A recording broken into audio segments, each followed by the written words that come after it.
전생을 기억하는 아이들이 있다고 합니다. 이게 가능할까요? 이 문제에 대하여 첫 번째, 전생 기억이 가능할까? 두 번째, 임신 중을 기억하는 아이라는 주제에 대해 생각해 보겠습니다. 첫 번째, 전생 기억이 가능할까요? 전생 기억이란 이 세상에 태어나기 이전의 생애에 대하여 기억하는 것입니다. 이게 가능할까요? 대부분의 경우 불가능합니다. 그런데 전생을 기억하는 아이들이 가끔 나타난다고 합니다. 전생 기억은 대개 두서너 살 되는 어린아이에게서 나타납니다. 이들이 말을 배우면서 전생 이야기를 하는 것입니다. 나는 전생에 어느 곳에 살던 누구인데 이러이러한 생활을 했다는 식으로 말입니다. 그 말을 따라 조사를 해보면 놀랍게도 모두 사실과 부합되는 것으로 나타납니다. 스리랑카에서 태어난 지 37개월 된 아이가 자꾸 전생 이야기를 하는 것입니다. 그래서 조사단이 아이를 전생에 살았다는 곳으로 데리고 갔어요. 그리고는 근처의 주민들을 수백 명 모으고 그 가운데 그 아이 전생에 부모 형제를 섞어 두었습니다.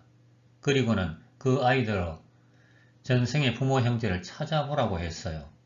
그 많은 사람 중에서 이 사람은 아버지, 이 사람은 어머니, 이 사람은 누나, 이 사람은 형님 하면서 가족을 한 사람 한 사람 다 찾아내는 것이었습니다. 그런데도 이 아이의 전생 기억을 틀린 것이라고 할 수 있겠습니까? 또 3살 되는 어느 아이는 전생 이야기를 하는데 자신이 다이빙 선수였다고 자랑했어요. 그래서 물어보았습니다. 지금도 다이빙을 할 수 있겠니? 그럼요, 할 수 있고 말고요. 전에 많이 했는데요. 이리하여 3살 되는 어린애를 높은 다이빙 대위에 올려놓게 되었어요. 그러자 어린애는 다이빙을 하는 것입니다. 조금도 무서워하지 않고 서슴없이 능숙하게 다이빙을 하는 것입니다. 전생기억이란 이런 것입니다. 가끔 천재니 신동이니 하는 아이들이 있어요. 태어나서 한 번도 글을 배운 적이 없는데 글자를 다 압니다. 아무리 어려운 책을 보여도 모두 읽을 줄 알아요. 이런 걸 생이지지라고 하는데 나면서부터 다 아는 것입니다. 이 생이지지가 바로 전생기억입니다. 전생에 배운 것이 없어지지 않고 금생에 그대로 가지고 넘어온 것입니다. 우리가 가끔 경험하는 일이 있습니다. 분명히 처음 가보는 곳인데 낯설지 않고 친근하게 느껴지는 곳이 있어요. 또한 처음 만난 사람인데도 유달리 친근감이 가는 경우가 있습니다. 여러분도 그런 경험이 있으시죠? 우리는 태어나면서 전생의 기억을 대부분 잊어버리고 태어납니다. 그렇지만 특별한 부분에 대하여 전생의 기억을 일부 가지고 있는 경우가 있어요. 이게 전생의 기억이 희미하게 되살아난 경우에 해당될 수 있을 것입니다. 그렇다면 전생 기억을 가진 사람은 얼마나 될까요? 대부분의 사람은 전생 기억이 없지만 조금 희미한 사람도 있고 분명한 사람도 가끔 있어요. 전생 기억을 전문으로 연구하는 미국 버지니아 대학의 이안 스티븐슨이라는 학자가 있어요. 그는 600여 명의 자료를 수집하여 그중 대표적인 20명에 대한 사례를 뽑아서 책으로 출판했습니다. 윤회를 암시하는 20가지 사례라는 책입니다. 그 책 출간 이후 1300여 명에 대한 자료를 수집하였습니다. 수십 명도 상당한 숫자인데 1300명이라면 어떻게 전생기억을 부인할 수 있겠습니까? 두 번째, 임신 중을 기억하는 아이. 이이다 후미코가 쓴 사는 보람의 창조에 실린 글입니다. 아들인 히로군이 4살이 되던 어느 날 가을날의 일이었습니다. 동경에 사는 A씨의 가족은 대기업 제조회사에 근무하는 쾌활한 남편과 전업주인 견실한 아내 그리고 귀여운 아들 이렇게 3명입니다. 히로군은 영어를 특별히 배운 것도 아닌데 NHK 교육TV에서 방송되고 있는 영어로 놀자에서 TV 속의 진행자가 말하는 영어, 그것도 단어가 아니라 제대로 된 문장을 줄줄 외워서 훌륭하게 흉내내는 것입니다. 그날 아침도 유창하게 영어로 말하는 히로군에게 부인은 별 생각 없이 히로는 영어를 잘하는구나 하고 말을 걸었습니다.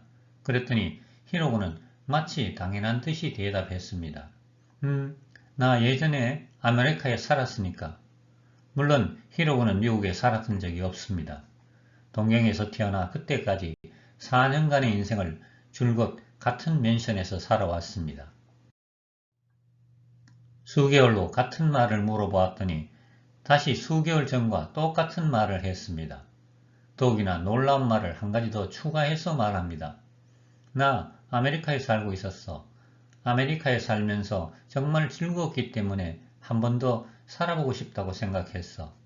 그런데 누군가로부터 일본으로 가세요 라는 말을 듣고 일본으로 날아갔어. 부인은 마음속에 동료를 숨기면서 도대체 누구에게서 일본으로 가라는 말을 들었니? 라고 물어봤습니다. 몰라. 그렇지만 일본으로 가세요 라는 말을 분명히 들었어. 그래서 일본으로 날아갔어. 그랬더니 엄마 뱃속에 있었어. 부인은 다시 한번 진지하게 물어봤습니다. 엄마 뱃속에 있을 때의 일을 히로는 기억하고 있어? 기억하고 있어. 아빠 목소리가 들렸어. 엄마 목소리도 들리고. 그렇게 말하면서 히로군은 무릎을 안고 몸을 웅크리며 이렇게 하고 있었어. 눈을 뜨고 손가락을 펴기도 하고 있었어. 라고 말하면서 발을 움직이기도 하고 손을 펴기도 하는 것이었습니다. 의사 이케카와 선생이 6세까지의 어린이를 둔 79명의 어머니를 통해서 조사를 해봤습니다. 그랬더니 태어날 때 기억이 있다라고 답한 아이는 41%이며 어머니의 태내에 있을 때 기억이 있다라고 답한 아이는 53%에 이르렀습니다. 더욱이 히로군과 같이 어느 부모에게 태어날 것인가를 알고 있었다라고 답한 아이도 나타났습니다. 예를 들면 다가시군은 2살 때 이와 같이 말했습니다. 지금 아빠와 엄마를 선택했었지. 난 줄곧 기다리고 있었어. 전생의 기억이 없어지지 않고 금생에 그대로 가지고 넘은 경우가 있어요. 아마 이들은 특별한 사명이 있어서일 겁니다. 들어주셔서 감사합니다. 다음에는 악한 사람이 왜 잘 먹고 잘 사는가 라는 주제에 대해 이야기하겠습니다.